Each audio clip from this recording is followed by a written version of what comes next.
નમસ્તે મિત્રો, હમણાં જ કોઈકે એક સરસ રીલ મોકલી. એમાં રાજ્યના પોલીસ વડા મિસ્ટર વિકાસ સહાય એ કોઈ એક જગ્યાએ પોલીસના મિત્રોને સંબોધન કરી રહ્યા છે. આ તમે જોઈ શકો છો. અને આ સંબોધનમાં એમણે એવું કહ્યું છે કે કોઈ પણ બહારનો માણસ એ પોલીસના કોઈ પણ કર્મચારીઓ ભૂલ કરે તો વહીવટી રીતે ડિપાર્ટમેન્ટલી આપણે જોઈ લઈશું.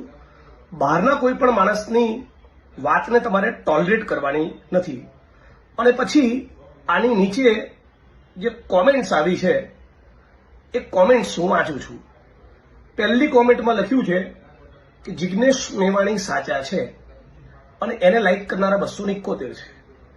બીજી કોમેન્ટમાં તમારી જવાબદારી જે છે એ નિભાવો, બીજેપીના 100 ના બનો, ગંદો શબ્દ છે, સાહેબ માટે નહીં સારો લાગે.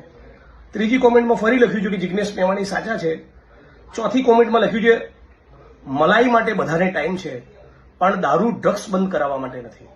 પાંચમી કોમેન્ટમાં લખ્યું છે કે દારૂબંધી ફક્ત કાયદામાં છે, હકીકતમાં તો દારૂ દરેક ગલીમાં મળે છે. પછીની કોમેન્ટમાં લખ્યું છે, છઠ્ઠી કોમેન્ટમાં, તો પછી સાહેબ દારૂ જુગાર ચાલુ હોય એ પોલીસ સ્ટેશનમાં શું ખબર નહીં હોય? આમાં શું જિગ્નેશ મેવાણી ખોટું કર્યું છે? નેક્સ્ટ કોમેન્ટમાં લખ્યું છે ડીજીપી સાહેબ આરએસએસની ભાષા બોલી રહ્યા છે. એના પછીની કોમેન્ટમાં લખ્યું છે ઈમાનદાર નેતાઓને મેવાણીના શબ્દોથી તકલીફ થાય એ સ્વાભાવિક છે. એના પછીની કોમેન્ટમાં લખ્યું છે તમારું નથી દેખાતું, એ ભાઈએ જે કીધું એ કરી બતાવો ને મારા વિશે. એના પછીની કોમેન્ટમાં લખ્યું છે સાહેબ હપ્તા બંધ કરાવો, બીજું કંઈ નહીં. તો એના પછીની કોમેન્ટમાં લખ્યું છે ભણેલા ગણેલા ભારતની ઉચ્ચ લેવલની પરીક્ષા આપ્યા પછી પણ 4 ચોપડી પાસ નેતા કહે તેમ કરવું પડે છે.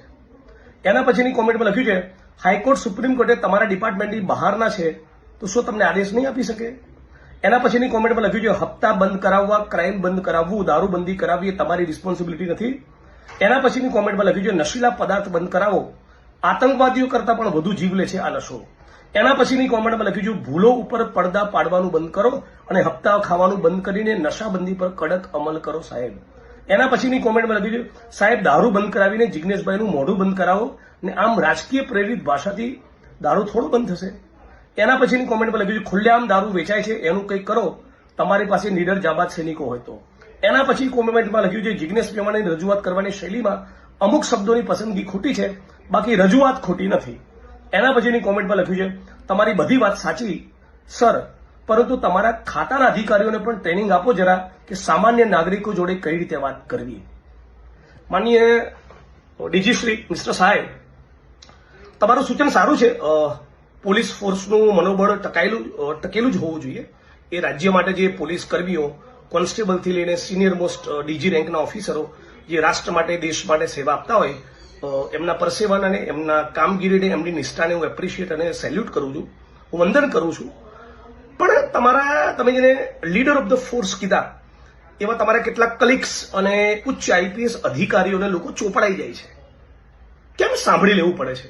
એટલા માટે સાંભળી લેવું પડે છે કે લગભગ 33 જિલ્લાના એસપી અને મોટા ભાગના આઈપીએસ અધિકારીઓ આજે પણ આ ગુજરાતમાં દારૂમાંથી, જુગારમાંથી, ડ્રગ્સમાંથી, લેન્ડની ડીલ્સમાંથી, માઇનિંગમાંથી, અનેક પ્રકારના કડદા હપ્તાખોરીમાંથી કમાતા હોય છે. તમારા લીડર ઓફ ધ ફોર્સ તમે જેનો કહો છો એવા ઓફિસ અધિકારીઓનું મનોબળ રજનીશ રાય, સતીશ વર્મા કે રાહુલ શર્મા જેવું ત્યારે બને જ્યારે પૈસાને સ્પર્શ ન કરતા હોય. એટલે પહેલા એમનામાં જમીર પેદા થયું કરો.